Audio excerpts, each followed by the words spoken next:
Salut Justin et les autres personnes qui regardent cette vidéo.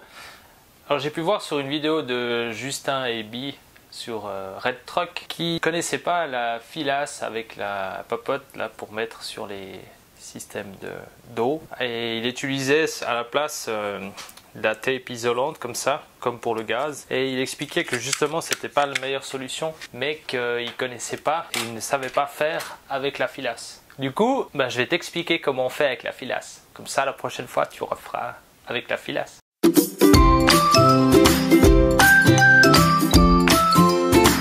Alors, comme on peut voir sur ce raccord ici, il n'est pas marqué. Ce raccord en laiton, il n'est pas marqué, alors que celui-là ici, il a des petites marques.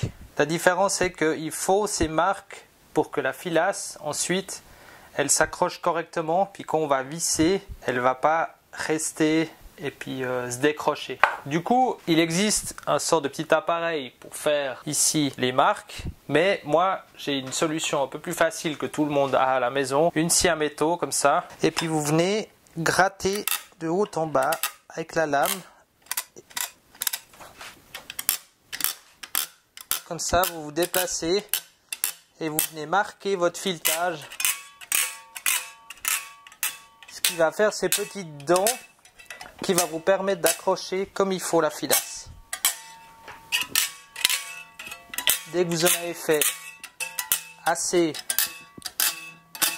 comme ça sur le tour, on voit bien, et avec les doigts on sent bien que c'est bien marqué. Il faut faire ça pour que du moment où vous allez mettre la filasse, ensuite la filasse elle va pas pouvoir glisser comme ça.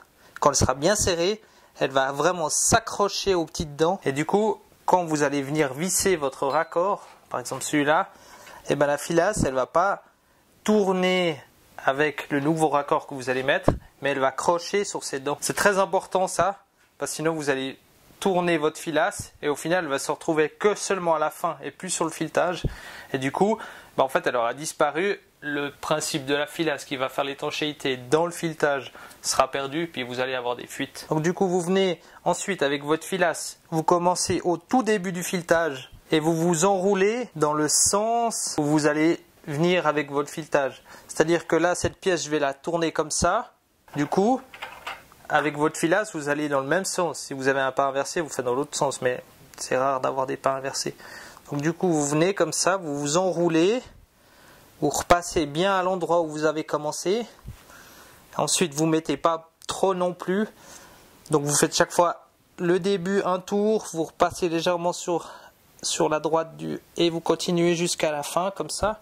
Ensuite vous tirez pour arracher la filasse comme ça. Alors vous devez bien avoir la fin, ce que vous avez arraché. C'est logique, c'est que si vous allez venir visser comme ça dans le sens de vis, la fin va se retrouver ici.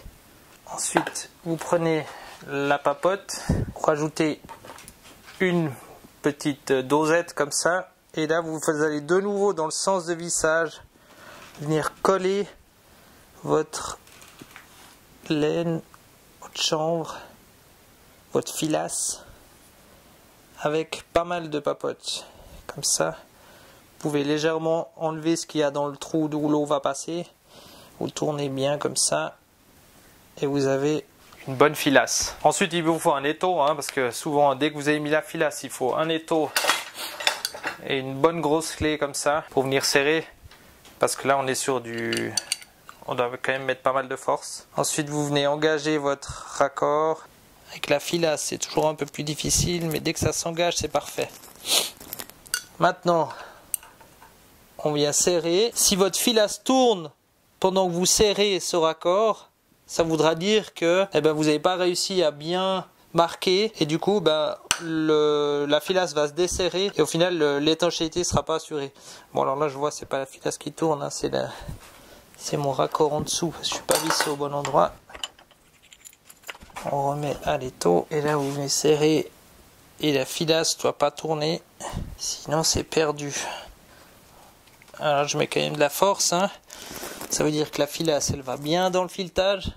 Et surtout ne jamais aller jusqu'au bout, sinon vous allez faire un cône à la fin et ça risque de foutre en l'air l'autre bague. Alors vous allez vous arrêter Tac. Ici vous avez toujours la filasse, ici vous devez toujours garder un espace avec la filasse. Vous pouvez ensuite avec vos doigts un peu aplatir, comme ça fait un peu propre. Puis à l'intérieur vous pouvez voir, j'ai toujours la filasse qui s'est mise, la filasse du début. Là vous avez un raccord qui est réussi, étanche, jusqu'à ce que ça se dévisse. Alors toutes les personnes qui ont regardé cette vidéo ainsi que Justin, la personne à qui est dédiée cette vidéo, j'espère que vous avez bien compris le concept pour la filasse, comment ça se met, etc. Je suis bien sûr disponible pour des questions si jamais je peux vous expliquer d'autres choses dans le chauffage ou l'eau sanitaire, pour autant que quelque chose que je connais. J'espère que je vous ai beaucoup aidé avec mon explication. Et bien sûr, vous pouvez suivre notre montage de notre camion sur Instagram, Meige & Morgan. Le lien en description en bas. Mettre un pouce bleu si vous avez aimé cette vidéo et vous abonner pour voir la suite. On a bientôt fini notre camion et bien sûr je vous invite aussi à regarder les vidéos de Justin et Bi qui sont très intéressantes, un autre type de camion mais très intéressantes aussi. A plus.